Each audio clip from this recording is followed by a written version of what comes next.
Hello, I'm Justin. I'm Jasper. And I'm Starlord. And this is Geek&Stein.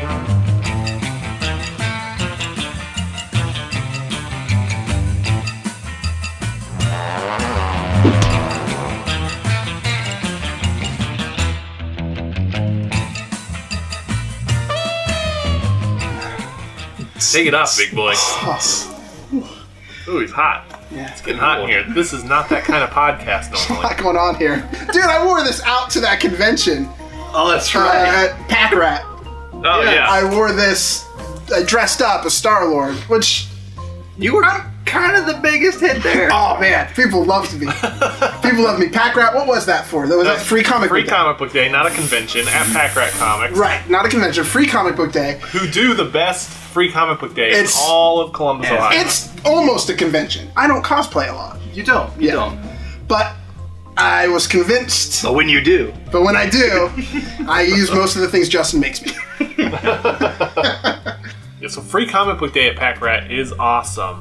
They're also, since we're getting this out before Halloween, they're having an all-day event there for Halloween. Yes. Go there, get free stuff. But if you happen to be in the Columbus area, we are having a party Halloween night at Woodlands Backyard in Grandview. Halloween 2015 will be debuting what will be at that point our second film, Yes. Jason Kills Time. Yes. So you can go to the Pack Rat event all day long, and then when they close up shop about dark, you can come to Woodlands Backyard in Grandview. Come to Woodlands Backyard. You'll get to see Jason Kills Time, which is a short film that we made about 2 weeks ago. And we had a good time with that. yeah. That was a lot of fun. It's great. The most recognizable character in there, of course, will be Jason, who we're using in a parody fashion. We don't own the license to Jason. Yeah. But Thanks, maybe maybe recognizable to a lot of people in Columbus. Chelsea Webster was there. She was on 2 seasons of The Bachelor. Yes. She was great. Came out and did some scenes with Jason. We don't want to give it away. Yeah, don't want to give it away, but she was fantastic. Yeah. So make sure you're out there Halloween 2015 to catch it. If you don't catch it there, you can catch it online. Yes. So Halloween, what do you got, Dustin? I always look forward to it because it's time to play dress up and pretend and just be a kid. But then it's also time to watch great scary movies. Yes. I'm gonna take us to a little segment that I like to call Stream Punks. Ba-dun-dun-dun. I like it. What you been streaming? Well, the only thing I streamed lately that was Halloween related was Monster Squad Oh. from the 1980s. Okay, let's talk about that Yeah. for a second. Yeah. And I streamed this right before taking my daughter to see Hotel Transylvania 2. Both of those feature famous monsters, and I wanted to compare them. And guess what? They are 100% different. Yeah, so Monster Squad, what did you think? Well, so those of you who don't know or weren't alive in the 80s, Monster Squad is a story about a bunch of kids that take on the classic Universal monsters. You have Dracula, Frankenstein's monster, you have Mummy, Gilman. Gilman, Gilman. yeah, the creature from the Black Lagoon or whatever. Wolfman. And Did you say Wolfman? Wolfman. And his nards. Yes. Famous scene, spoiler alert, 30 years later, Yeah. he gets kicked in the balls. Yes. So this solves this question that's kind of posed in the movie. Very early They're on. trying to figure out, does Wolfman have nards? And they solved the question. They solved that. There's an answer. Even more, they ask, is there anything that can get Wolfman other than a silver bullet? They also pose that question. Right. Yeah. And apparently, A kick to the balls. a kick to the balls will do it. Yeah. Slow him down. Yeah. The Wolfman, oddly enough, is played by the same guy who plays Uncle Rico in Napoleon Dynamite. Really? Yes. That Yeah. is some weird Incredible. trivia. I know. Why do I know this? I don't know. But I Why do. wouldn't you want to know? I do know this. I love it, and it's a movie that I actually didn't watch as a kid. It's something Oh. that I only watched as an adult. Justin actually turned Yes. me on to it, I had the privilege of watching it. and I love Growing it. up. I love it. It's as if I watched as a kid. It's like I transformed into a child for an evening. This is nothing unusual for him. No, transformed into a child and watched this with my uncle Justin for an evening. It was great. I got to enjoy Your enjoyment. Yes. It's not a very good movie. That's it. It's not very good. I disagree. I'm a little bit of a movie snob. I think it's just as Not good very as good. Goonies. They're on the Goonies level too. Yeah, it's like the Halloween Goonies. I feel like somebody was watching Goonies and said, you know what could improve this movie? If we just put some monsters in it. What's popular right now? Goonies? Well, what if we just remake Goonies and put monsters in it? Like Goonies had a monster. Let's just put a bunch of monsters in it. You know what would make Avengers 3 really good? If they just add monsters. Yes, I agree. Dracula. I'm with you on. I'm like, Captain No America more, versus no more Wolfman. aliens. Get rid No of that. more robots. Monsters. yeah. What you been streaming? Oh my gosh, I was real excited. Netflix added the Child's Play remake. I'd heard a little bit about it, and I was like, oh my gosh, I can't wait to see what they did, because I knew that they had tried like some CGI and things like that. I wanted to see how that meshed with the practical effects. And, spoiler alert. Seriously, I'm gonna spoil it. Okay. It turned out to not be a remake, but an addition. Yes, and almost kind of like, remember the first Child's Play? And they make references to like Good guy. the Good Guy doll. They make reference. Oh, the Good Guy doll was real popular in the '80s. Cabbage Patch. Cabbage Patch. You know, they kind of put that like pop culture kind of element in there, which I thought was fun. This was a direct-to-video. Right. This went straight to DVD. Yeah. And streaming. Yeah. I thought, how interesting. And they got Dorif back to do the voice. Yep. And not only do the voice Grima. of Chucky, yes, but they got him to play Charles Lee Ray, the actual killer, whose soul is put Right. They do the inside the doll. They do the like, because they kind of connect this to him a little bit. Like he knew these people when he was still alive. Mm-hmm. Yeah. What was really cool, when I did some research, I found that Brad Dourif's daughter is our heroine. Right. Yes. And I'm like, are you kidding me?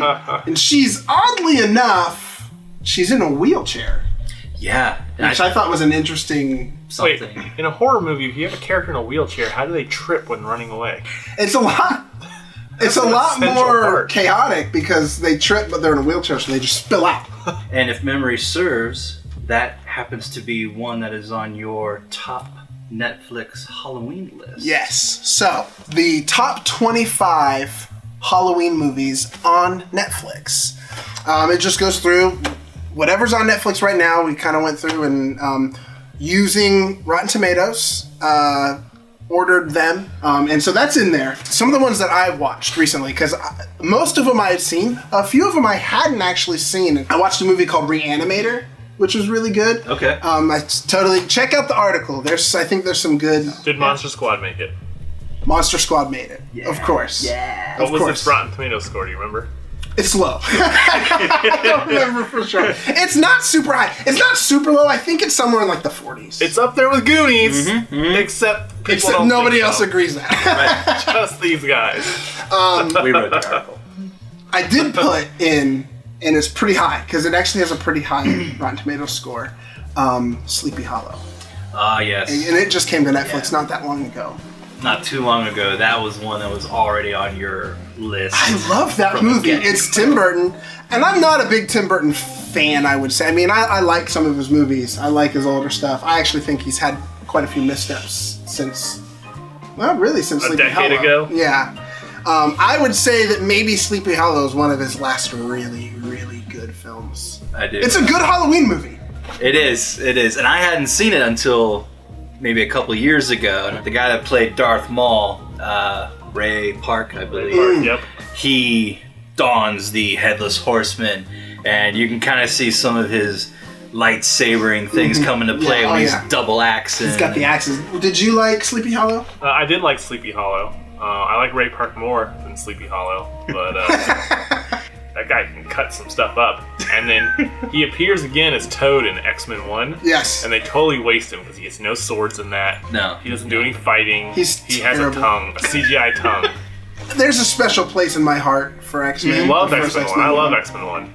But the villains are pretty terrible. Oh, yeah, they're pretty bad. Aside from Magneto, The other villains are terrible in that movie. Sabretooth's terrible. Toad's terrible. Yeah. It's just terrible. Oh, terrible. But that Mystique's scene... pretty great. Mystique's... Yeah, she's I'll pretty give good. you Mystique. I'll give you Mystique. But that scene where you meet Wolverine for the first time in that cage fight? There's nothing to beat that. No, I'm with Love you. I that. wish I could bottle up the emotions I got from that. I mean, I was... Do you remember being in the theater seeing that? Oh, yeah. Do you? I was like, oh my god, No. that's Wolverine on the screen. When you hear the clink, Yeah. that clink, when you The hear... guy punches him and you hear the clink of his skeleton, you're like, is this real? Am I here? Oh, it's Wolverine! I didn't care that he wasn't like 5'4" like he is in the comics. I didn't care that he was a tall, good-looking guy. So, yeah, I mean, the first time he pops his claws in that bar, Yeah. they're coming up to take him out, and he Yeah. just I think they're practical. Yeah. Oh, I think, man. Yeah, they did a little practical effect where they're pushing it out and you see the skin splitting. Oh, Yeah, it's great. Yeah, you can really feel it. Yeah. So, Freddy's back. I think they're looking to make a new Nightmare on Elm Street. another one. Because they just remade it, right? Right, I think in 2010. Jackie Earl Haley, is that it? Yeah. Yeah. Rorschach himself? Of Watchmen fame. And they went with more of a realistic burn victim kind of face, and something happened. He just kind of lost that, Yeah. I don't know, that charm, if you will, for a murdering psychopath. Yeah. Dream killer. It's not going to be a remake. It's not going to be a new origin story. Really? They caught up with Robert Englund. He said, well, they're not going to do a retelling, but they're going to skip right to Dream Warriors. Right. Oh, The lady on board, who I believe played the girl in that, she's already casted. His guess is that she's going to play the mother of the character she played. Really? So he's pretty jazzed about that, and he's chomping at the bit to be like a dream specialist. Like, you can fight back in your dreams. You know, something like that. My favorite part of the Nightmare on Elm Street reboot back in 2010 was when Freddy's in there, and he goes, I'm not stuck in this dream with you, you're stuck in this dream with me! I think you're getting those confused. Am I? I think that's from watching that. All right, so I think that pretty much wraps it up. Justin, we got something here. It's a DieselPunk Indian Pale Ale. Something that you fancy, right? Yeah, it's not too bad. What drew me, of course, to it was the fact that it says DieselPunk on the label with a cool rocket ship and backpack of the DieselPunk / steampunk variety. I thought that was a face. Is it a face? No, I think you're right, it's a rocket ship, but Yeah, you're right, I think yeah. so. I think I'm right. Now, I know that they have various flavors. This one says IPA, or Indian Pale Ale. And I was hesitant to get it because I know of your... Jasper's Version. disease. when I drink He's got a disease. IPAs, I turn into a werewolf. Yeah. Getting real hairy That's right his now. disease. And I'm not a big IPA fan, but this was not bad. And I'm being honest. This is an IPA that I can drink. It's not super hoppy. Yeah, I don't like the bittery stuff. And this was pretty smooth. I'm real sensitive to hops. I have a little allergy, so my tongue will swell up, my face will get red. My tongue's a little numb, it's tingling from the hops, but not... it's not bad. But what did you think? Did you like it? My only recommendation is definitely drink it while it's cold. I know DieselPunk and steampunk genre tends to be more steamy with gears and cogs and things of that nature, but keep this chilled and on ice, because when it gets warm, it tends to be a little on the bitter side. Yeah. Can you do every show in this accent? Yeah. I'll try. Can we keep, like, I don't know, comment below. It angers and tell some us. people, so I don't want to do it all the time. I'll do my British accent also next time. Yeah, I'll do mine. Mine's like this. I've got a British accent, so I look like this, and I just can't do, like, just right. What? What? Yeah, That's man, my- I'm from London, man. That's a good accent, man. Yeah, man, I love really London. good. That's really All right. Yeah, I'm really good at London accents, man. So we thank you for joining us this Yes. evening. We thank you, Cheers. and we'll see you next time on Geek&Stein. Geek&Stein.